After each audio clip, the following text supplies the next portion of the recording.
Masih ingat ini kali keberapa memperingati Maulid Nabi? Sudah yang keberapa Pak Haji? Sudah banyak ya Pak ya? Ada 100 lebih? Setiap tahun berarti belum sampai lah. Masuk 100. Kalau dari nenek moyang mungkin lah ya. Berarti kalau umur Pak Haji, dah berapa Pak Haji umur Pak Haji? 55 berarti sudah 55 kali mungkin mengikuti Maulid Nabi. Itu kalau setahun ya. Baik. Kita ambil 40 tahun. Dari sekian banyak 40 tahun, setiap tahun kita memperingati Maulid Nabi di masjid-masjid yang berbeda-beda. Pertanyaannya adalah, mengapa korupsi makin banyak? Kenapa, Bu? Baik. Yang kedua, mengapa yang mencaci maki masih banyak? Salah arah. Kenapa masih banyak yang menggibah? Mengapa masih banyak yang tidak amanah? Silahkan, tidak apa-apa. Kita sama-sama jawab. Iman tak ada. Padahal kemarin kita kurikulumnya revolusi mental. Masih ingat ya? Revolusi mental? Apa revolusi akhlak? Revolusi semuanya. Semuanya kita revolusi. Saya ingin sampaikan sama Bapak Ibu. Satu dari tagline PKI itu revolusi mental. Jadi tagline-nya PKI itu revolusi mental. Tahu arti revolusi mental tuh? Mengganti mental yang sehat jadi tak sehat. Itu namanya revolusi mental. Kita Nabi innama bu'itsu liutammima makarimal akhlak. Nabi bukan diciptakan, dilahirkan untuk menyempurnakan akhlak. Kalimat ini kita garis bawahi. Nabi tidak menyempurnakan akhlak manusia. Tapi Nabi memberikan contoh terbaik akhlak itu terhadap manusia. Kalau menyempurnakan akhlak, tidak ada akhlak kita yang tak sempurna. Semuanya sempurna. Tapi karena Nabi, itu orientasi Nabi, Nabi diciptakan di baiat menjadi Nabi, tujuannya bukan menyempurnakan. Tapi memberikan contoh terbaik bagi kita semua.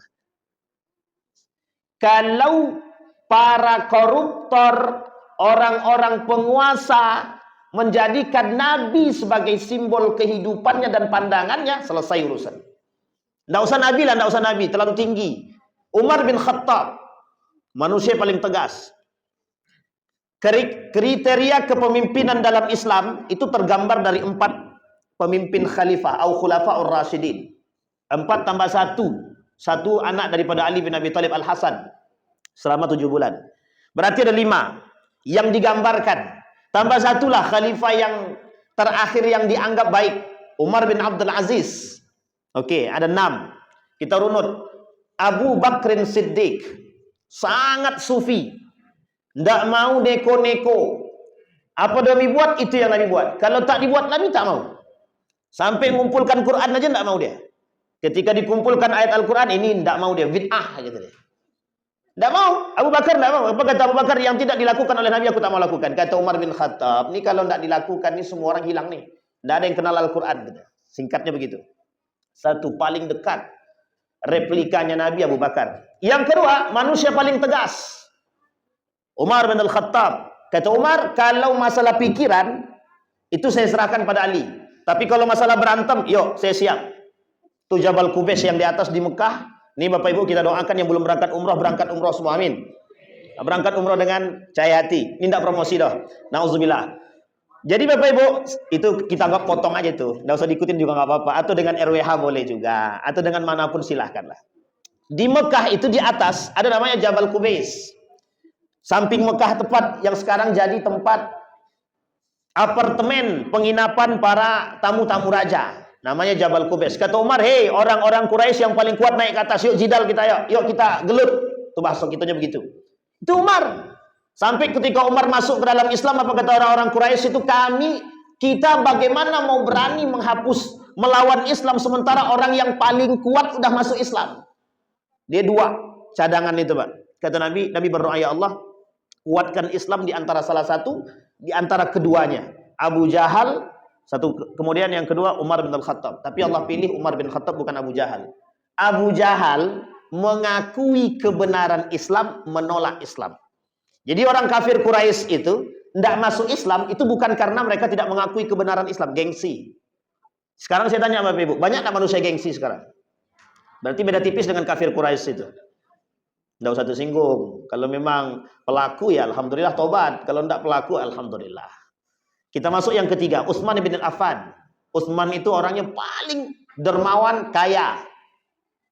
Yang kaya, yang dermawan, ya oke, kita ambil Utsman bin Affan. 12 tahun memimpin. 6 tahun sebelum akhir kepemimpinannya dibunuh. Di demo. Nah, semua kayak kemarin demo kan, Utsman juga di demo itu. Jadi demo itu pernah terjadi pada masa Utsman bin Affan, tapi dalam demonya Utsman meninggal Utsman bin Affan. Meninggal dia, ditusuk berkali-kali. 6 pembunuh Utsman, semua ke-6 membunuh menyebut nama Allah. Bismillahi Allahu Akbar. Aku serahkan jiwa ini untuk wahai Allah. Coba membunuh Utsman pakai nama Bismillah dan Allahu Akbar. Ada enggak manusia sekarang menyakiti sesama muslim tapi pakai Bismillah? Ada enggak? Ada enggak manusia hari ini bersumpah atas nama Allah tapi berkhianat atas amanah? Beda tipis. Sama maknanya. Baik, yang keempat, Ali bin Abi Thalib, cerdas. Anna madinatal ilmi huwa aliyu babuha. Pintu Pak, kunci ilmu itu ada di Ali bin Abi Thalib. Sampai Umar bilang, ketika Islam didebat oleh para pendeta-pendeta, yang dipanggil oleh para sahabat adalah Ali bin Abi Thalib. Kata Ali, aku diajarkan sekian banyak rahasia. Sebutkan, katanya. Sehingga pendeta yang mendebat itu masuk Islam semua. Kecerdasan Ali. Yang ke 1, 2, 3, 4, 5. Anak daripada Ali bin Abi Thalib, Al-Hasan. Cuma 7 bulan. Memimpin cuma 7 bulan. Direbut paksa oleh Muawiyah. Yang kelak kemudian terjadi pertikaian antara Ali dan Muawiyah, Ali dan Aisyah dan lain sebagainya. Ini sejarah. Singkat cerita Bapak Ibu, Al-Hasan ini cuma 7 bulan. Orang yang paling dekat dengan Allah. Maksudnya artinya dia sangat-sangat sufi. Kata Al-Hasan, kalau memang ada jaminan perdamaian yang engkau berikan untuk 2 suku, 2 kabilah, 2 kelompok dalam Islam, silahkan ambil, aku mundur. Maka waktu itu Al-Hasan menyerahkan kepemimpinan dia kepada Muawiyah ibn Abi Sufyan. Jadi waktu itu Al-Hasan ini itu diangkat setelah terbunuhnya Ali bin Abi Thalib oleh Ibnu Muljam, salah satu kelak yang bakal menjadi atau cicit-cicit daripada kaum-kaum Khawarij. Sampai di sini bisa dipahami Bapak Ibu? 7 bulan. Kemudian ada yang ke-6 terakhir. Umar bin Abdul Aziz. Lengkap semua. Berani iya, tegas oke, takut pada Allah, sufik bagus. Tapi Bapak Ibu sekalian yang berbahagia, tidak lama umurnya, cuma 2 tahun. Sama seperti Abu Bakrin Siddiq. 2 tahun lebih memimpin, begitu juga. Nah, kriteria kepemimpinan dalam Islam itu dimasukkan ke situ semua. Dan keempat-empat ini ada sama Nabi semua. 1, Nabi negosiator, paling pandai bernegosiasi. Jadi ilmu komunikasinya tinggi. Yang kedua, Nabi cerdas, sangat cerdas. Ada 4 sifat karakter Nabi kan? Karakter Nabi itu ada 4, ada sifatnya itu. Kan Bapak Ibu sudah hafal tuh sidik, amanah, tabligh, fatanah. Ini secara garis besar Bapak Ibu ya, secara garis besar. Nabi dekat Bapak Ibu, kalau tidak kuat-kuat hari ini, kalau kita nggak kuat-kuat dengan iman, kita terjerumus, kita yang ikut. Tujuan kita memperingati Maulidir Rasul, kelahiran baginda Nabi Muhammad SAW. Nanti kita lihat bagaimana dari awal perjalanan kelahiran Nabi. Kita ambil panjang, kita ambil singkat aja. Tapi di antara perjalanan kelahiran Nabi, semuanya perjuangan. Tidak ada satupun yang tidak perjuangan. Sekarang manusia, sekarang ada yang mau berjuang. Satu penyebab kelemahan Islam itu satu saja. Hilangnya sifat juang dalam diri umat muslim hari ini. Untuk mengatakan kebenaran hari ini butuh perjuangan. Untuk mengatakan kebenaran siapa pelaku-pelaku koruptor, itu butuh perjuangan. Karena lawannya siapa? Para koruptor itu sendiri. Coba bayangkan. Untuk mengungkapkan kebenaran, tidak ada yang berani. Kenapa minta berani? Taruhannya mati, Ustaz. Nah, itu dia. Tapi bayangkan, dari Nabi sampai terakhir pada masa Turki Utsmani, mana hidup manusia yang tidak perlu perjuangan? Tidak ada. Tidak ada. Sampai kemerdekaan Republik Indonesia yang hari ini dicederai oleh para pengkhianat, itu gara-gara perjuangan. Coba kalau tidak ada perjuangan, merdeka kita. Revolusi jihad. Pernah dengar? Hasyim Al-Asy'ari. Jadi Bapak Ibu, refleksi daripada Maulid Nabi itu sebenarnya perjuangan Nabi yang harus kita lihat. Nanti kita lihat. Ali bin Abi Thalib. Nabi cerdas, Nabi sufi. Oh, Nabi sangat dekat dengan Allah. Taulah karena Nabi. Perbedaan Nabi dengan nabi-nabi yang lain. Ketika Nabi dalam keadaan bermasalah, artinya gelisah, kata Allah turun ayat, alam nasrah laka sadrak. Satu. Tapi Nabi yang lain enggak. Ya Allah, Rabbi israh li sadri. Mereka minta, ya Allah, telapangkan dada kami. Tapi kalau Nabi Muhammad tak, kata Allah, bukankah kami sudah lapangkan hatimu, kami berikan ketenangan. Ini kasus ketika Nabi ditinggal, meninggal oleh istri tercinta dan paman terbaiknya. Ini kasus Nabi. Ini bukan kasus ya, tapi kesedihan Nabi. Nah, Bapak Ibu sekalian yang berbahagia, ada 4 karakter Nabi yang sebenarnya itu harus direfleksi oleh umat muslim hari ini. Satu, dia sangat takut dengan Allah. Yang kedua, dia sangat tegas, hitam-hitam, putih-putih. Nabi bilang begini dalam hadisnya. Kata Nabi, kelak di akhir zaman tuh, mereka akan menghalalkan yang haram dan mengharamkan yang halal, kata Nabi. Itu tidak ada ketegasan di situ. Kalau itu suap-suap, kalau bukan suap, bukan. Gratifikasi haram-haram. Kalau memang haram-haramkan. Jangan yang haram dihalalkan, jangan dibuat abu-abu. Makanya manusia sekarang ini banyak tertipu. Yang menipu justru, mohon maaf, yang mengerti agama. Ini masalah kita sekarang. Aku bersumpah demi Allah, tapi mereka khianati setelah sumpah. Mengaku mengerti agama. Jadi yang merusak Islam itu sebenarnya bukan hanya dari luar, dari dalam umat muslim itu sendiri. Maka tak salah kalau Nabi kata Nabi, bada al-Islam gharib wa sayaudu kama bada al-gharib. Islam itu datang dengan keadaan aneh, hilang dalam keanehan bagi umat muslim itu sendiri. Fatuba lil ghuraba, selamat orang-orang yang aneh itu siapa? Kita-kita nih mudah-mudahan. Yang istiqamah dalam ketaatan seperti ini, mudah-mudahan kita termasuk orang yang aneh. Karena besok, Bu, ini kalau bahasa kami begini. Saya sudah lama bahasakan ini, normalisasi kecacatan. Tahu maksud saya normalisasi kecacatan? Jadi semua perilaku buruk hari ini itu dinormalisasi. Tahu arti dinormalisasi? Dimaklumkan. Semua perbuatan jahat hari ini dianggap maklum dan dimaklumkan. Makanya dinormalisasikan. Dulu orang zina takut. Perempuan keluar pakai celana sempit takut. Kalau sekarang itu udah biasa, Ustaz. Biasa inilah yang disebut dengan normalisasi. Sehingga dalam kacamata kebiasaan semua udah biasa udah. Mau mencuri biasa, narkoba biasa, ganja biasa, minum khamar biasa, memukul biasa, mencaci biasa, memaki, semua kejahatan dinormalisasi. Itu Nabi yang bilang, bukan saya, Pak. Kata Nabi, kelak semua perbuatan kemungkaran itu biasa di hadapan orang-orang manusia itu. Jadi mohon maaf nih, saya tak menyamakan, tapi jangan tersinggung. Jadi dalam Al-Quran itu, kata Nabi, kata Allah dalam Al-Quran, ada perumpamaan manusia itu seperti binatang. Allah umpamakan ada 7. Kalau saya tak silap, saya sekitar 7 atau 5 atau 7 karakter binatang yang Allah sebutkan dalam Al-Quran. Dan itu karakter itu hari ini banyak dipakai manusia itu. Ada karakter pertama. Karakter pertama itu kita sebut sebagai monyet. Monyet itu karakternya, identiknya monyet itu rakus. Sekarang saya tanya Bapak Ibu, banyak tak manusia rakus sekarang? Nggak usah jawab, yang penting kita aman kan begitu. Yang penting kita nggak rakus gitu.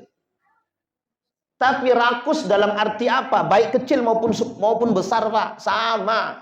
Coba Ibu bayangkan pakai nalar logika, rakus itu. Masa laut mau dikapling? Laut dikapling kurang rakus apa? Ibu pernah lihat masjid dijual?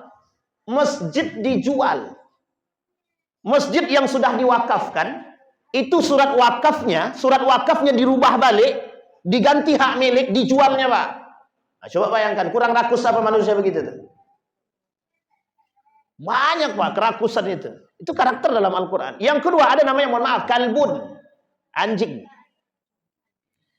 Intahmilhu yalhas wa intatrukhu yalhas. Lidah anjing ini mau dikasih, tidak dikasih menjulur. Itu manusia sekarang penjilat. Karakteristik itu. Ini kalau udah bahasa ini bahaya nih. Gak enak juga kan gitu. Tapi memang begitu keadaannya, bagaimana itu. Kita setiap tahun kita refleksi Maulidir Rasul, kelahiran baginda Nabi Muhammad SAW. Kita lihat perjuangan Nabi. Ini biar Bapak Ibu tahu perjuangan Nabi untuk hidup. Nabi untuk hidup berjuang. Nabi untuk hidup berjuang. 2 bulan meninggal ayah. Oke, masih aman, ada kakeknya. 6 tahun meninggal ibunya, masih aman. Masih ada pamannya, Pak. Tapi lihat perjuangan Nabi. Di bayi lahir bawa ke pasar, satupun wanita tidak ada yang mau menyusui Nabi. Satupun perempuan tidak ada yang mau menyusui Nabi. Sekarang kita pakai tebak-tebakan. Siapa yang pertama kali menyusui Nabi? Ibu-ibu, jangan bapak-bapak. Nanti banyak bayang-bayang, Pak. Ibu-ibu, siapa yang pertama sekali yang menyusui Nabi? Siapa? Siapa, Nek? Diangkat sedikit, Nek. Suatu. Siti Aminah. Oh, enggak, siapa? Siti Aminah bukan? Oh, bukan ya. Jadi ibunya enggak pernah nyusui ya? Baik. Rabi'ah? Salah itu. Rabi'ah itu. Sampai kapan Rabi'ah menyusui Nabi? Yang pertama, yang menyusui Nabi pertama sekali, ya jelas ibunya Siti Aminah. Tapi sebentar cuma tak keluar lagi asinya. Siapa orang yang kedua? Salah. Ini perlu kita sampaikan, kita luruskan dulu. Yang bengkok-bengkok ini kita luruskan. Salah. Tak usah keras-keras lagi. Salah. Yang pertama Suwaibah. Siapa Suwaibah tuh? Yang dapat jawab boleh pulang duluan. Siapa Suwaibah itu? Harus tahu. Harus tahu. Bapak Ibu, biar Bapak Ibu paham. Nabi kecil dibawa ke pasar, lahir dibawa ke pasar ketika Nabi menyusui kepada Aminah dan tidak ada lagi ASI daripada Aminah. Ada satu kebiasaan orang-orang waktu itu. Bayi-bayi baru lahir harus dibawa ke desa. Tak ada satupun perempuan yang mau menyusui Nabi. Sepanjang itu Nabi nangis terus. Dari selesai menyusu daripada Aminah, nangis sepanjang itu. Tak ada satupun yang menyusui. Tahu Bapak Ibu alasannya apa? Ini Ustaz ini tak pakai titik koma kalau ngomong nih gitu. Anak yatim. Yang kedua, miskin. Jadi karakter kemiskinan Nabi itu udah dipandang orang dari dulu. Mulia tuh bapak dia, kakek dia mulia. Kakek orang kaya. Pamannya kaya. Tapi mohon maaf. Nabi kecil tak ada satupun wanita yang mau menyusui. Jadi yang pertama yang menyusui Nabi adalah Siti Aminah, jelas itu ibu kandungnya kan. Yang kedua Suwaibah. Suwaibah ini ibu-ibu itu budak. Budak siapa? Abu Lahab. Rumahnya yang sekarang jadi tempat kamar mandi. Itu rumahnya. Yang kuburannya itu tempat berak burung. Jadi dihinakan oleh Allah di dunia dan di akhirat. Rumahnya tak jauh dari rumah Nabi itu, rumah kelahiran Nabi. Di samping rumah kelahiran Nabi ada tempat pemandian air Zam-Zam, bukan sumur Zam-Zam ya, tempat pemandian. Di sampingnya ada rumah Nabi, di samping rumah kelahiran Nabi, di samping rumah kelahiran Nabi belok ke kiri sedikit ada di atas tuh kamar mandi, itu tempat rumahnya Abu Lahab dulu yang dihinakan. Kuburannya itu di tempat pembuangan kotoran, termasuk burung-burung dan lain sebagainya. Itu sangat dihinakan, itu di dunia aja dihinakan, apalagi di akhirat gitu. Tabbat yada Abi Lahab. Tapi yakin enggak ibu-ibu? Abu Lahab, Abu Jahal, Abu Sufyan itu mengakui kebenaran Islam. Sangat mengakui. Tahu ibu-ibu kenapa alasan dia tak mau masuk Islam? Yang tahu alasan boleh pulang. Silakan. Mengapa? Gengsi. Pak balik dulu tak ada Pak. Gengsi, Pak. Tahu apa alasan gengsinya bagaimana? Kata Abu Jahal, dari keturunan dari keturunan Quraisy kabilahnya Muhammad ada nabi. Dari keturunan kami kok tidak ada nabi. Ya gengsi aku masuk Islam, kata dia. Padahal kata Abu Jahal, wallahi yang dikatakan Muhammad itu betul-betul benar, kata dia. Coba bayangkan, itu yang tukang ngintil 3 orang, Abu Sufyan dan kawannya sama Abu Jahal tiap malam sampai 10 hari berturut-turut. Kata Abu Jahal, kata Abu Sufyan, loh kok ente ngintil-ngintil ke sini? Ngintip-ngintip. Cukup kita aja yang tahu. Besok enggak ada lagi, cukup sekali ini. Besok malam buat lagi masing-masing sampai 10 malam, Pak. Cuma pengen tahu kebenaran. Ternyata apa yang mereka dengar sama seperti apa yang dirasakan oleh Umar bin Khattab. Hanya saja hidayah itu innaka lan tahdi man ahbabta walakinallaha yahdi may yasha. Ini hidayah, Pak, urusan hidayah. Nah, kapan waktu kita ceritalah. Kalau Allah pertemukan kembali. Sampai di sini paham ya, Ibu? Itu yang kedua. Sekarang yang ketiga. Siapa yang menyusui Nabi yang ketiga? Ini perjuangan nih, Pak. Siapa yang menyusui Nabi yang ketiga? Siapa, Bu? Halimatus Sa'diyah. Salah. Salah, Bu. Yang ketiga tuh Ummu Aiman. Ummu Aiman itu budak daripada Siti Aminah. Ketika Suwaibah malam dia menyusui, ini Siti Aminah sudah tidak ada ASI, malamnya disusui oleh Suwaibah. Besoknya Suwaibah harus berangkat bersama suami karena sudah tidak lagi menjadi budak dan sudah merdeka. Dan memang ASInya pun sudah menipis, hanya tersisa untuk anaknya. Nangis Nabi malam itu. Kemudian menyusulah Nabi kepada Ummu Aiman. Jadi suatu ketika Nabi sedang duduk di Masjid Nabawi bersama dengan para sahabat. Ketika sedang duduk, tiba-tiba masuk seorang perempuan jalan. Ketika seorang perempuan di jalan, Nabi datang menyamperin. Nabi tunduk begini, menghormati begini. Kemudian diambil sama Nabi tangannya, dicium tangannya.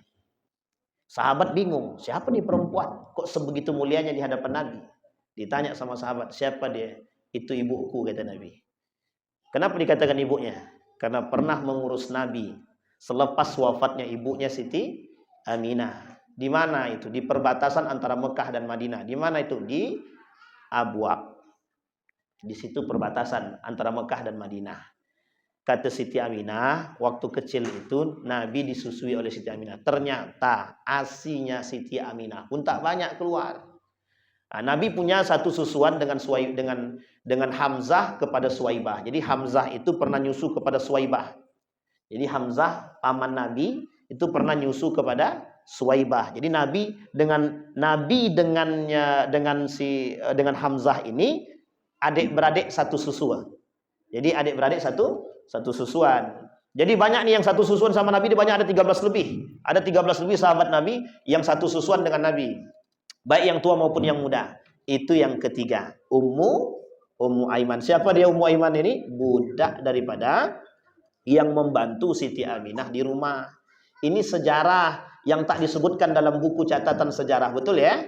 Dalam sejarah kebudayaan Islam itu tak dituliskan. Banyak sejarah kebudayaan Islam itu, banyak sejarah Nabi yang tidak dituliskan. Apa alasannya? Alasannya sederhana. Satu, ingin menutupi cerita-cerita yang lain di balik cerita tersebut. Yang kedua, ingin memasukkan cerita-cerita Israiliyat. Jadi dalam cerita Islam ini, Pak, banyak namanya cerita Israiliyat kalau kita tak pandai-pandai. Nah, jadi kalau tak pandai-pandai, kita tak ngerti, kita dalam cerita ini banyak tipu daya dalam cerita, dan itu penting untuk merubah. Jadi kenapa sejarah ini harus dirubah? Nah, inilah hari ini yang kita alami, Pak. Banyak yang tidak kenal dengan para pejuang-pejuang Muslim dalam kemerdekaan Republik Indonesia ini. Yang kita tahu kan orang-orangnya itu-itu saja. Tidak ada yang lain yang kita tahu. Paling yang masuk dalam lubang buaya, itu saja. Banyak sejarah itu yang dihapus. Tahu Bapak Ibu yang menghapus siapa? Kapan-kapan kita bahas. Baik. Nah, kembali kepada poin tadi. Nah, yang terakhir Bapak, bukan terakhir, Nabi yang menyusui Nabi itu 1, 2, 3, 4, 5. Ada 5 orang yang menyusui Nabi. Nah, yang keempat inilah baru kemudian Ummu Aiman sudah tidak ada lagi asinya. Mau tidak mau Nabi harus dibawa ke luar daerah. Karena kalau tidak dibawa ke luar daerah akan terjangkit virus-virus perkotaan. Virus-virus perkotaan ini banyak. Semua anak dalam tradisi itu harus dibawa.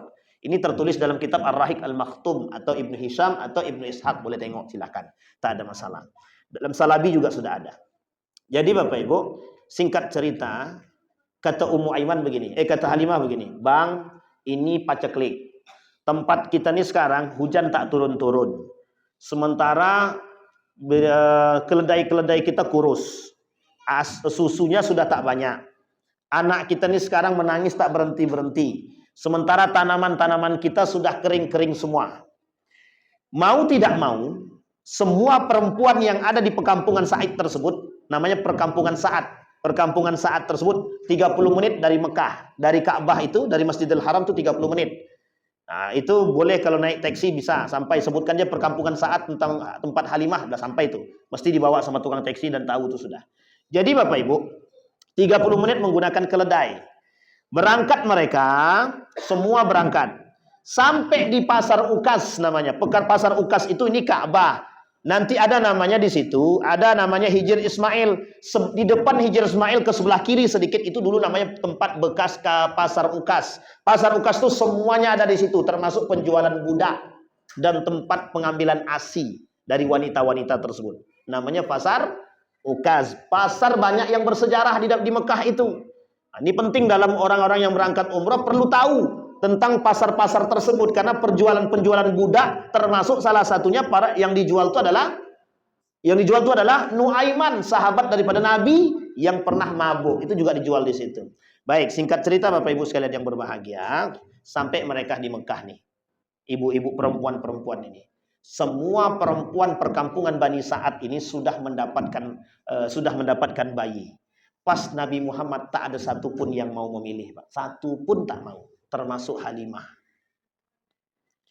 Kalau mau silahkan, tapi sudah mulai khawatir Halimah. Satu, anak yatim. Yang kedua, miskin. Tak ada lagi yang diharapkan, tak ada. Akhirnya malam itu juga mereka kembali. Balik, Pak. Maksudnya kembali itu ke tempat permukiman, istirahat. Dalam istirahat tuh anaknya menangis. Asi tak keluar lagi. Asi daripada Halimah ini tak keluar lagi. Diperas sama suaminya itu, keledai, tak keluar juga. Bingung nih Pak, di malam itu bingung. Pokoknya anaknya menangis terus. Akhirnya dikasih air-air biasa, tidur. Kemudian berkata Halimah kepada suaminya, apapun yang akan terjadi, saya tetap akan mengambil bayi tersebut. Kalau memang tidak ada uangnya, tak ada masalah. Biarkan saja. Begitu saja pikiran Halimah itu. Dan dia ceritakan sama suaminya, kata suaminya silahkan. Itu semua keputusan di tanganmu. Tidak ada Pak, Halimah tak berpikir lagi sudah. Karena mau pulang malu karena tidak bawa. Kalau tidak bawa bayi pulang malu. Jadi mau tidak mau bismillah. Tapi waktu itu dia belum Islam ya. Dia terima, dibawa. Datang ke rumah Aminah yang di rumahnya itu. Apa kata dia? Kita akan bawa bayi ini ke desa. Apapun itu kami bawa. Adapun atau tidak ada, terserah kami bawa. Coba bayangkan, disinilah kemuliaannya Pak. Nabi itu memang mulia. Dari dulu, dari lahir sampai mulia. Sampai penamaan Nabi saja oleh Abdul Muttalib itu. Oleh Abdul Muttalib, penamaan Nabi itu harus di depan Ka'bah. Diangkat sama Abdul Muttalib. Kami beri nama yang paling mulia dan tak ada satu-satunya. Belum ada satupun manusia yang menatasnamakan anak dengan nama Muhammad itu tidak ada pada saat itu. Kecuali Nabi Muhammad SAW. Tahu kenapa? Itu ilham yang Allah berikan kepada Abdul Muttalib. Jadi ilham yang diberikan kepada Abdul Muttalib.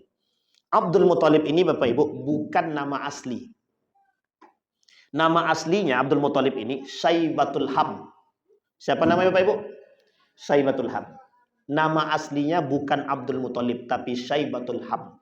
Syaibatul Ham ini punya bapak. Bapaknya ini adik-beradik dengan Muttalib, kandung. Yang tinggalnya di Madinah. Nah, jadi Muttalib itu adik-beradik kandung dengan bapaknya tadi. Nama bapaknya itu Syam. Jadi meninggal bapaknya, si Muttalib ini pergi ke Madinah, diambillah si Syaibatul Ham tadi. Syaibatul Ham ini dibawa. Nah, Syaibatul Ham ini dibawa sampai masuk ke Mekah itu dikatakan oleh para penduduk Mekah, ini toh budak yang dibawa oleh Muttalib dari Madinah. Nah, itu bahasanya, makanya budak dalam bahasa Arab abdun, budak. Muttalib namanya Muttalib, makanya namanya Abdul Muttalib, budaknya Muttalib. Tapi Syaibatul Ham tidak protes sama sekali. Karena senang dia dipanggil itu, tak ada masalah, dan dia tidak pernah mempermasalahkan itu. Sampai wafatnya Muttalib ini, kemudian Syaibatul Ham atau Abdul Muttalib diangkat sebagai pemimpin Quraisy sementara sebelum mendapatkan yang disebut dengan sumur Zam-Zam yang telah hilang 200 tahun sebelumnya oleh Khuza'ah. Sampai sini paham Ibu-ibu Bapak Ibu paham nih, ini sejarah nih. Nah, jadi memang agak-agak gimana sedikit gitu kan. Singkat cerita lagi, ini singkat ceritanya, nggak usah panjang-panjang. Kalau panjang-panjang, sampai jam berapa Pak Haji? Ini kalau tak panjang-panjang, kalau pokoknya kalau udah capek Bu, stop Ustaz, kami capek ya, bilang aja gitu, nggak apa-apa. Jadi kita berhenti. Tapi kalau tak disebut-sebut susah juga ketua. Baik, singkat cerita Bapak Ibu, apa kata Aminah? Kata Aminah, kami bawa. Bayangkan Bapak Ibu, ketika baginda Nabi diserahkan oleh Aminah ke tangan Halimatus Sa'diyah, apa yang terjadi? Tangan Halimah bergetar. Dalam Rahik Al-Maktum itu dikatakan begitu. Bergetar. Yang tadinya asinya tidak ada, sampai 3 jam lebih dalam riwayat itu, Nabi nyusu tidak selesai. Anaknya nyusu. Kedua-dua anaknya sudah nyusu ASInya juga nggak habis-habis. Ini kelebihan baginda Nabi. Uniknya lagi, keledainya yang tadinya tidak bisa diperas susunya, ketika suaminya memeras, keanehan yang terjadi, keluar ASInya, Pak. Maka apa kata Halimah? Kami bawa anaknya. Dibawa, Pak. Kawan yang lain, perempuan yang lain sedang berjalan menuju tempat untuk kembali, itu keledainya keledainya Halimah itu lebih kencang daripada keledai-keledai yang lain. Sampai kaget itu, kenapa kok Halimah kok bisa kencang begitu? Saking kagetnya. Ternyata Halimah melihat ke atas. Di atas itu ada awan yang mengikuti baginda Nabi Muhammad SAW. Menangis Halimah. Di situ Halimah menangis. Ini anak bukan anak biasa. Semenjak saat itu kebahagiaan dan kesejahteraan tak pernah putus daripada Halimah Sa'diyah. Kelak anak-anaknya Halimah itu berperang bersama baginda Nabi Muhammad sallallahu alaihi wasallam. Sadar Halimah umur 2 tahun. Umur 2 tahun itu Nabi diantar oleh Halimah. Tapi setelah diantar kata Aminah begini, masihkah engkau mau menyusui atau mengasuh Muhammad? Kata Aminah, tanpa ragu kami mau. Ini anak penuh berkah. Dibawa lagi. Umur 4 tahun barulah dibelah dada Nabi. Nah, sekarang pertanyaan buat Bapak Ibu semua. Berapa kali Nabi dibelah dadanya? Berapa, Bu? 1. Ketika 4 tahun. Yang kedua. Kapan? Kapan, Bu? Ketika remaja. Yang ketiga. Oh, 2 aja ya? 2 aja. Kurang tuh, Bu.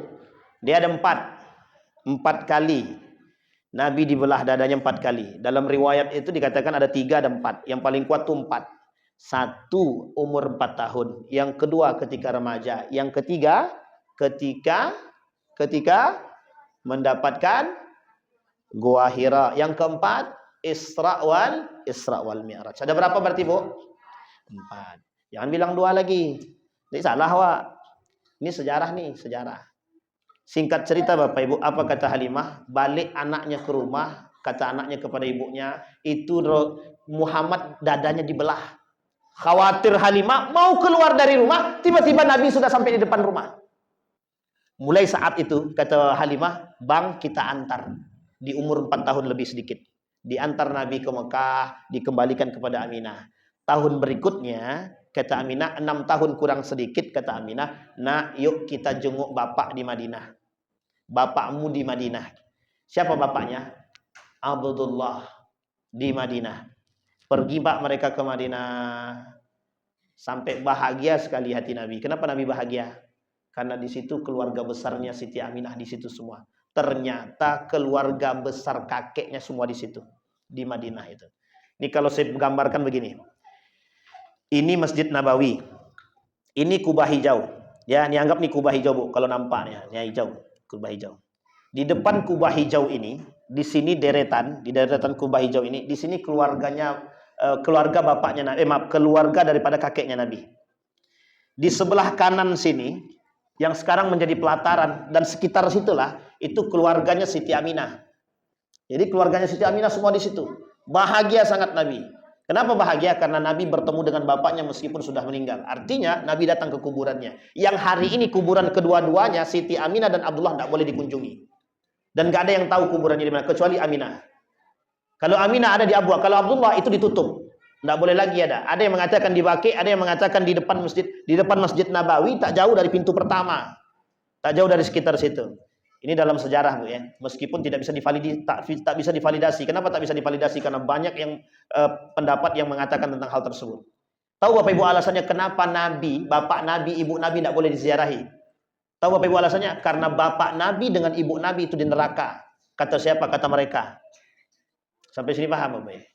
Kenapa bapak Nabi dan ibu Nabi mayatnya, kuburannya tidak boleh diziarahi? Kata mereka, bapaknya Nabi dan ibunya Nabi itu di neraka.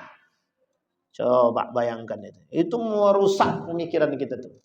Tapi gimana lagi, memang begitu pemahaman mereka. Kata hadisnya begini, hadisnya sederhana. Kata hadisnya itu, ketika seorang sahabat bertanya kepada Nabi tentang di mana orang tuanya. Kata dia, orang tua kita di neraka, orang tuamu di neraka, orang tuaku di neraka. Nah kalimat itu diterjemahkan oleh para ulama sekian banyak terjemahannya. Allah sebut dalam Al-Quran, wa ma kunna mu'adzibin hatta nab'atha rasulah, kata Nabi. Kami tidak akan mengazab siapapun sampai Rasul itu datang. Sementara bapaknya Nabi belum pernah kenal Islam. Bapaknya Nabi nggak pernah kenal Islam, ibunya Nabi nggak pernah kenal Islam. Jadi kalau bapaknya Nabi nggak pernah kenal Islam, bagaimana orang yang tidak pernah mengenal Islam? Masuknya kemana? Neraka apa surga? Maka ketika itu Bapak Ibu dikembalikan kepada fitrah manusia. Ingat baik-baik, dikembalikan kepada fitrah manusia. Apa fitrah manusia itu? Fitrah manusia itu pasti baik. Kalau dia tidak baik, itulah tolak ukurnya. Kalau baik dia masuk surga, kalau tidak baik masuk neraka. Sementara waktu itu Rasul belum datang. Hatta nab'atha rasulah, kata Allah. Sampai kami datangkan kepada mereka Rasul. Kalau sudah datang Rasul kepada mereka, dan mereka tetap tidak beriman, baru kemudian mereka katakan di neraka. Sampai sini paham Bapak Ibu? Tapi pemahaman mereka dari hadis tersebut, mereka pahami secara letterlek, tekstual. Sehingga pemahaman tekstual ini, itu merusak pemahaman. Kita ambil contoh. La'anallah zawaratul kubur. Perempuan-perempuan itu dilaknat oleh Allah kalau ziarah kubur. Sekarang saya tanya ibu-ibu ziarah kubur enggak? Dilaknat sama Allah ibu-ibu tuh. Itu hadisnya begitu. Kalau kita pahami tekstual, itu ibu-ibu semua selesai itu. Dilaknat Allah semua itu. Yang pergi ziarah kubur. Suami aku mati Ustaz, bagaimana aku mau ziarah kubur apa tidak ya? Daripada dilaknat mending enggak usah Ustaz.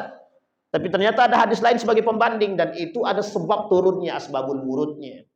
Sampai sini paham Bapak Ibu? Maka Nabi, orang tua Nabi tidak boleh diziarahi. Yang menziarahi bukan tembak, ditangkap. Makanya kuburan bapak Nabi tidak pernah ada yang tahu secara spesifik. Detailnya tidak ada yang tahu. Tapi dalam gambaran ada yang mengatakan di Baqi, ada yang mengatakan di depan, tak jauh dari Masjid Nabawi, di depan pintu pertama, tak jauh dari dekat pintu pertama masuk Masjid Nabawi. Sampai sini paham Bapak Ibu ya? Pergi Nabi ke sana, bahagia hati Nabi. Singkat cerita Bapak Ibu sekalian yang berbahagia, Nabi kembali. Kata ibunya, yuk nak, kita masih ada urusan di Mekah, kita selesaikan urusan. Di tengah perjalanan di perbatasan Abuak tersebut meninggal Siti Aminah. Menangislah. Siapa yang pertama kali menangis? Bukan Nabi. Ummu Aiman yang bersama dengan Siti Aminah dan baginda Nabi Muhammad SAW. Semenjak saat itulah Ummu Aiman yang mengasuh Nabi sampai diserahkan kepada kakeknya. Kepada pamannya, maaf. Semenjak itulah diserahkan. Tak lama kemudian meninggal pula kakeknya. Pokoknya Nabi ini, dalam masa Nabi ini semuanya banyak yang meninggal. Apa yang harus dirasakan oleh Nabi sekarang ketika itu? Tapi Bapak Ibu tahu kenapa Allah kemudian menjadikan Nabi yatim? Biar Nabi tahu bagaimana rasanya jadi yatim. Ketika Allah menurunkan hal tersebut, Nabi pernah merasakan. Sekarang apa perbuatan yang tidak pernah dirasakan oleh Nabi yang kemudian berkaitan tentang keadaan hari ini? Para ulama dicaci dan dimaki. Hari ini Nabi dah duluan. Apa yang tidak pernah dirasakan oleh Nabi? Tak pernah Pak, semua dirasakan oleh Nabi. Hanya satu yang dipegang oleh Nabi, kata Nabi, aku tinggalkan 2 perkara buat kalian. Tak akan pernah kalian sesat, Al-Quran dan hadis. Sunnahku, kata Nabi. Muncul golongan, aliran-aliran yang sesat, yang ingkar terhadap hadis Nabi, yang juga ingkar terhadap Al-Quran. Di golongan-golongan seperti ini yang merusak hari ini. Yang kedua golongan ini kita ambil dalam gambaran yang skalanya cukup spesifik, namanya munafik. Apa namanya Bapak Ibu? Yang menjadi musuh Nabi pertama di Madinah ketika Nabi hijrah itu ada 3. Yahudi, Nasrani, munafik. Berapa jumlahnya? Itu munculnya di mana? Madinah. Nabi hijrah ke Madinah. Sekarang kita bayangan kita, orang di Madinah tuh baik semua. Betul baik. Tapi ingat, di Madinah lebih banyak musuh daripada di Mekah. Di Mekah musuhnya kafir Quraisy. Di Madinah musuhnya 3. Yahudi, Nasrani, munafik. Munafik itu siapa? Dari Muslim itu sendiri. Nah itu yang menjadi musuh kita hari ini Pak. Yang menjadi musuh kita hari ini yang 3 ini. 3 ini. Sampai kiamat kita musuhnya 3 ini. Yahudi, Nasrani, munafik. Orang Yahudi, orang Nasrani, orang Yahudi memanfaatkan Nasrani dan kaum munafik untuk menghancurkan kita. Sekarang saya tanya Bapak Ibu, kok bisa di tengah badai Tufan Al-Aqsa, di tengah badai gejolak Al-Aqsa, ada orang-orang Muslim kok datang ke Israel? Itu munafik namanya. Tersinggung tak tersinggung biarkan aja lah. Itu munafik namanya. Di tengah kita sedang menjalankan Islam dengan cara yang baik, kok muncul orang yang kemudian mohon maaf menghalalkan yang haram. Munafik namanya. Sampai sini paham Bapak Ibu? Nah, poin penting kita malam hari ini Bapak Ibu, ini baru kita masuk poinnya. Dari tadi itu apa cerita aja. Sekarang poin pentingnya adalah ada hal yang harus kita pahami dalam menghadapi kekacauan dunia hari ini daripada baginda Nabi Muhammad SAW. Ini poin intinya Bapak Ibu. Yang pertama, kata Nabi dalam hadisnya, dalam menghadapi dunia yang kacau ini perlu satu, akhlak yang mulia. Nah, malam hari ini judul kita revolusi akhlak. Revolusi akhlak. Ustaz kok bahasanya revolusi, biarkan. Kita sekarang ini dalam memperbaiki akhlak. Sekarang kita runut satu-satu Bapak Ibu. Mengapa kita harus berbicara tentang akhlak? Tahu Bapak Ibu kenapa kita berbicara tentang akhlak? Ini saya ambil contoh yang paling spesifik, yang paling hangat sekarang. Sebab lisan tak berakhlak, sebab lisan tak bertulang, apa yang terjadi sekarang? Penjarahan di mana-mana. Itu gara-gara lisan. Sekarang saya tanya Bapak Ibu, sakit hati enggak Bapak Ibu kalau ada yang mengatakan, ibu nih sudah miskin, mengemis pula lagi. Yang ngomong orang kaya, yang tak pernah punya perhatian kepada kita. Sakit hati enggak? Sakit hati. Kalau sakit hati apa yang ibu buat? Bayangkan Bapak Ibu. Itu sebabnya apa? Dua-duanya tidak berakhlak itu. Tapi kami sakit hati, Bosan. Iya, sakit hati itu juga memang bagian daripada penyakit. Masalahnya kuat tidak iman kita. Kalau kuat imannya dia tak terpancing. Tapi persoalannya adalah manusia yang dengan lisannya yang tak berakhlak itu, yang tak beradab itu yang menyebabkan kehancuran. Maka Bapak Ibu jangan salahkan. Salamatul insan fi hifdzil lisan. Keselamatan manusia itu tergantung pada lisan. Jangan Bapak Ibu bangga hidup di perumahan, merasa sudah aman. Lihat kiri kanan, ada enggak satu manusia yang tersakiti gara-gara lisan kita? Kalau ada, stop masuk surga. Terhalang kita masuk surga. Satu manusia yang tersakiti oleh lisan dan perbuatan dan perilaku kita, menghalang kita masuk surga.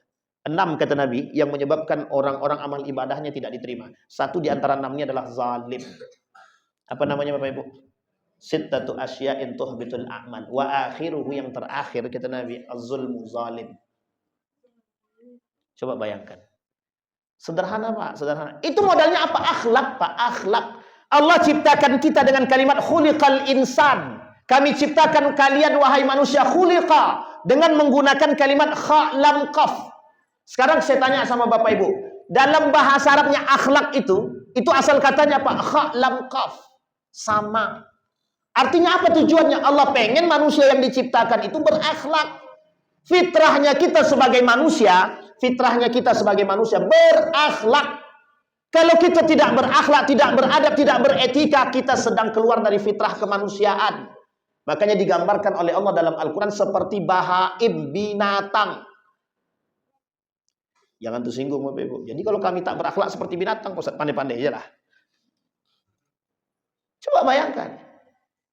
Apa yang ada dalam pikiran manusia ketika manusia tidak berakhlak gitu? Ada anak membunuh tua kandung hanya gara-gara tidak dibelikan HP. Saya tanya sekarang Bapak Ibu, ini mana salahnya sekarang? Ada anak orang tuanya gara-gara tidak dibelikan HP. Sekarang pertanyaan saya, di mana letak salahnya? Gimana Pak? Akhlak. Sekarang kita lihat dulu. Yang salah siapa? Bapaknya kah? Mamanya kah? Agamanya kah? Atau anaknya kah? Orang tuanya. Cepat kali kesimpulannya. Bayangkan Bapak Ibu, ada orang tua berakhlak, anaknya tak berakhlak, faktornya lingkungan. Ada orang tua tidak berakhlak, ada anak yang berakhlak, faktor masih lingkungan. Ada dua-duanya tidak berakhlak, juga faktor mereka itu memang. Lah kalau anak bapak mamanya tidak berakhlak, anaknya juga nggak berakhlak. Ini memang begitu, harusnya memang. Seorang anak akan mewariskan perbuatan orang tuanya. Kalau tak berakhlak, tukang judi orang tuanya, anaknya tukang tak judi lagi, lebih dari judi, judol. Kalau bapaknya main judi konvensional, anaknya judi online. Coba bayangkan. Hati-hati Pak. Ini persoalan kita. Nah sekarang saya kasih tahu Bapak Ibu, ini biar kita paham dulu. Kita tidak langsung mengklaim, tidak langsung menjustifikasi atau menghakimi. Bapak Ibu, kita ini dulu bangsa yang bermoral. Kita ini adalah bangsa yang bermoral. Nah, sampai sini paham ya Bapak Ibu ya. Kalau kita tidak bermoral, tidak keluar namanya yang dikeluarkan fatwanya oleh Hasyim Al-Asy'ari untuk mengangkat peradaban kita, negara Republik Indonesia, biar satu, beragama, bermoral, beradab, berakhlak, semua jadi satu di situ, Bapak Ibu. Artinya, founding father kita, para pembesar-pembesar kita dalam memerdekakan Republik Indonesia ini mayoritas dulu ya, mayoritas itu sandarannya akhlak. Makanya ketuhanan yang Maha Esa itu dirubah. Awalnya Allah Subhanahu wa Ta'ala nomor 1. Yang kedua dipindahkan. Perubahan yang kedua, dari nomor 1 pindahkan nomor 5. Dari nomor 5 dipindahkan lagi ke nomor 1. Dari Allah Subhanahu wa Ta'ala biar bisa toleransi semua agama, disebutkan di situ ketuhanan yang Maha Esa. Yang kedua, apa Bu Pancasila kita yang kedua? Ibu-ibu. Yang pertama ketuhanan, masa yang kedua ada kalimat peradaban di akhirnya. Beradab ada apa tujuannya? Selain daripada bertauhid, kita harus beradab. Beradab. Artinya apa? Agama menjadi payung agar manusia bisa beradab. Lah sekarang muncul kelompok yang membuat kita agar tidak beragama. Jangan bicara politik di dalam masjid. Itu mengenyampingkan agama daripada urusan politik. Tidak ada kaitannya urusan pemerintahan itu dengan agama. Agama cukup masuk masjid, sholat 5 waktu, selesai urusan. Begitukah agama mengajar? Akhirnya apa yang terjadi? Hancur lebur. Mulai dari atas sampai bawah hancur semua. Sampai sini paham Bapak Ibu? Yang dipilih mantan preman atau preman yang memilih jauh lebih preman. Sampai sini paham Bapak Ibu? Jadi ini keadaan kita sekarang. Makanya perlu yang disebut dengan revolusi bahasa sederhananya, yuk kita kembalikan akhlak yang baik. Kalau manusia ini berfitrah berakhlak, Pak, selesai urusan kita. Kalau kita mau jadikan Rasulullah sebagai panutan dalam hidup kita, selesai, Pak. Apa pernah Rasulullah mengajarkan kita membenci dengan kelompok yang lain? Pernah gak Allah mengajarkan kita membenci kelompok yang lain? Gak pernah, Pak. Nabi justru membangun yang disebut dengan piagam Madinah, menyatukan kaum muhajirin, menyatukan ansar, munafik, Yahudi, Nasrani jadi satu semua. Dan semua dihakimi sesuai dengan agama masing-masing. Kalau orang Yahudi yang melanggar, ditengok hukumnya dalam kitabnya Yahudi. Kalau Nasrani yang melanggar, ditengok hukumannya dalam kitab Injil. Kalau umat Muslim yang melanggar, ditengok dalam Al-Qur'an. Kurang apa toleransinya? Sangat toleransi. Islam jangan diajarkan bertoleransi. Salah itu kalau mengajarkan Islam bertoleransi itu. Masalahnya kita manusia ini mau tidak mempelajari itu gitu. Ini refleksi daripada Maulid Nabi itu begitu harusnya. Biar kita bermoral dan bermartabat. Apa pernah Nabi mengajarkan umat Muslim itu menjilat? Apa pernah Islam mengajarkan manusia menjilat? Tidak pernah. Pernahkah Islam mengajarkan manusia rakus? Tidak pernah. Lah kok sekarang banyak manusia yang rakus, menjilat dan lain sebagainya? Ada alasan? Ada. Kata Nabi, manusia di akhir zaman itu lebih banyak cinta terhadap dunia. Nah, dampak daripada cinta terhadap dunia tadi, menghalalkan yang haram dan mengharamkan yang haram. Sampai di sini bisa dipahami Bapak Ibu? Cukup? Aman? Cukup kata adik-adik kita. Kalau ada adik-adik ini udah bilang cukup, selesai kita Ustaz ya. Baik.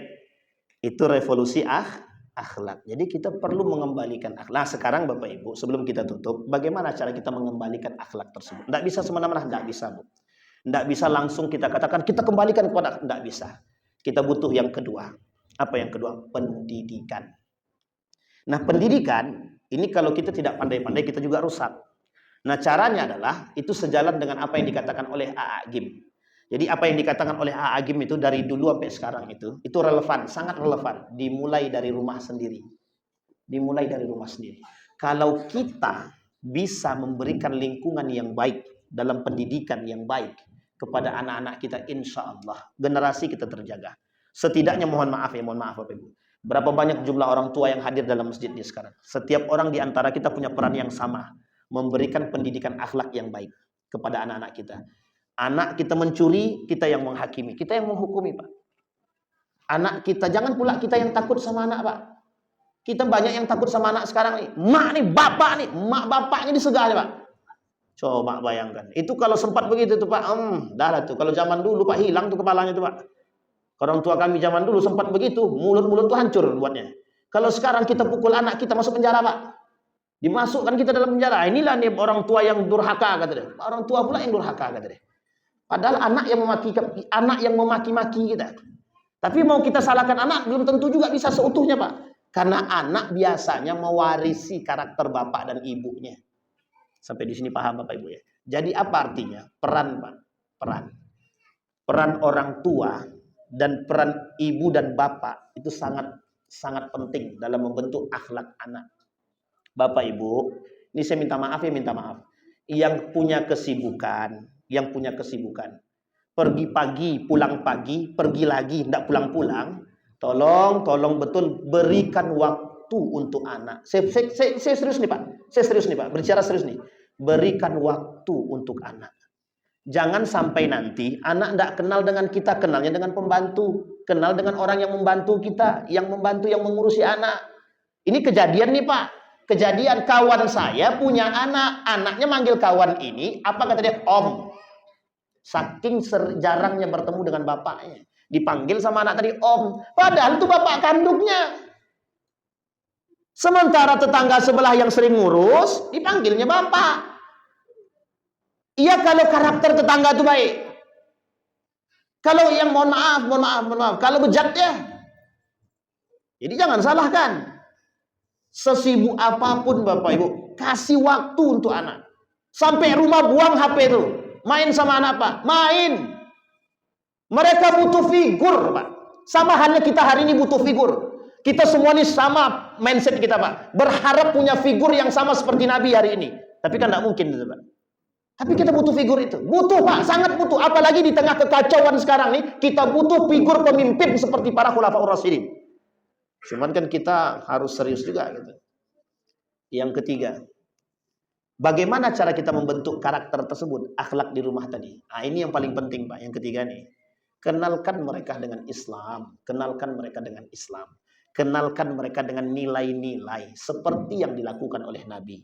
Nah, kalau Bapak Ibu berbicara tentang refleksi baginda Nabi Muhammad SAW dalam kehidupannya, itu yang dilakukan Nabi.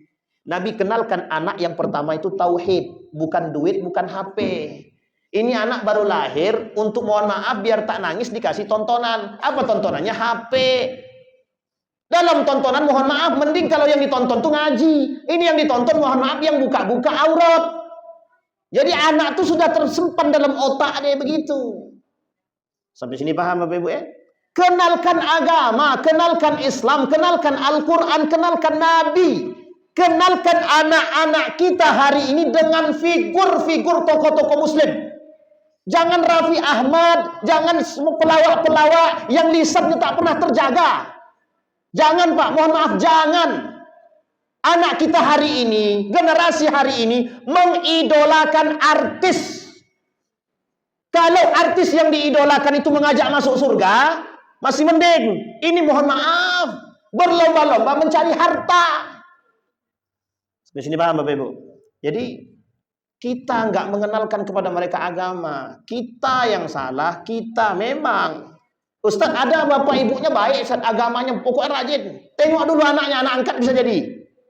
Mungkin Ustadz. Tapi anak kandung Pak Ustadz bisa jadi faktor lingkungan. Artinya apa? Orang tua juga perlu tegas dengan anak. Kalau kau tak balik jam 10 nih, tak usah kau balik ke rumah lagi. Dikasih pula batas jam 10. Selesailah urusan. Ingat Bapak Ibu, setan iblis hantu belau itu keluarnya habis maghrib. Jadi mulai dari maghrib tuh, itu jam keluarnya mereka. Jam keluarnya. Jadi kalau kita biarkan anak ini keluyuran, kalau dia tak punya iman yang kuat, banyak kawan setannya nanti. Sampai sini paham ya Bapak Ibu? Ini anak perempuan pun dikasih waktu pulang. Silahkan nak, pokoknya jam 10 malam harus balik. Kacau. Gimana kita generasi mau baik? Orang tua yang memberikan ruang untuk kehancuran. Jangan tersinggung orang tua, kita sama-sama orang tua Bu. Untuk refleksi kita semua, introspeksi diri kita. Kita yang membangun peradaban itu. Mengaku cinta Nabi, tapi akhlak kita tidak seperti Nabi. Nah, ini banyak aliran sesat muncul ini mengatasnamakan Nabi. Kami cinta sama Nabi, tapi dalam masjid goyang-goyang dia Pak, pakai biduan pula. Itu haramnya itu. Bid'ahnya di situ itu. Bagaimana membentuk akhlak? Kita tontonkan yang tidak baik di hadapan mereka. Sampai di sini paham Bapak Ibu ya. Ini refleksi bagi kita. Jadi Bapak Ibu tahu ya kehancuran itu kenapa? Jadi kalau kita bicara tentang kehancuran dalam Al-Quran, wa idza aradna an nuhlika qaumin, kata Allah. Kalau kami pengen menghancurkan satu kaum, kata Allah, selesai, mudah bagi kami, kata Allah. Bagaimana cara Allah untuk menunjukkan kehancuran itu? Kalau sudah manusia ini tidak berakhlak, hancur semua sudah. Kalau lisannya terjaga, ada nggak yang tersakiti? Kalau kebijakannya baik, ada nggak yang tersakiti? Harusnya kan simbiosis, mutualisme, bisa saling memahami. Itu kalau pegangannya agak moral, akhlak, adab, itu yang kita butuhkan. Makanya kenapa mereka lebih brutal daripada orang-orang yang di sana? Ya mungkin disebabkan karena rasa sakit yang sudah terlalu mendalam. Kalau bahasa gawan saya, akumulasi itu Ustaz, kata dia. Oh iya juga ya, akumulasi. Sampai sini paham ya Bapak Ibu. Tapi coba semuanya menggunakan akal sehat dengan akhlak yang mulia. Akhirnya apa? Ini sekarang dampak daripada perbuatan. Semua hancur. Akhirnya apa? Nanti renovasi pakai apa? Buat duit lagi. Kan hancur sudah. Banyak hancur. Kemudian keluarkan uang. Selesai Pak di situ. Apakah kita merasa puas? Enggak Pak. Enggak ada kepuasan kita. Justru kita makin enggak puas Pak. Nah ini yang menjadi masalah bagi kita sekarang. Maka kita butuh hari ini bukan merevolusi, mengembalikan akhlak-akhlak yang baik yang berdasarkan kepada Al-Quran. Bagaimana cara Nabi bermuamalah? Kita lihat Pak, Nabi itu baik, akhlaknya mulia, tutur katanya lembut. Nabi tak pernah kasar, tak pernah. Nabi tak pernah kasar kepada siapapun. Nabi tidak pernah kasar. Baik, ada pertanyaan Bapak Ibu? Tidak ada, alhamdulillah. Ini udah tengah malam kan ada pertanyaan udah. Dan dini hari ini kan. Baik Bapak Ibu ya. Nah, ada pertanyaan Bapak Ibu? Aman ya? Nah, di sini refleksi kita adalah kembali kepada diri kita sendiri. Maka perlu sesekali melihat kembali ceramahnya AA Game. Bagaimana mengembalikan nilai-nilai tersebut ke dalam rumah tangga. Ada rekomendasi buat Bapak Ibu semua. Lihatlah video-videonya Ustadz Adian Husaini, Ustadz Budi Ashari, Ustadz Adi Hidayat, dan para asatid yang lain untuk membangun keluarga-keluarga yang baik. Tidak ada kata terlambat Pak. Mohon maaf, tidak ada kata terlambat. Tapi kita butuh generasi yang mohon maaf akhlaknya mulia. Kalau Ustadz Adi Hidayat bilang 2040 ke atas itulah generasi emas. Tapi kita usahakan sebelum datangnya generasi emas itu, proses pembentukan generasi emas itu yang kita butuhkan.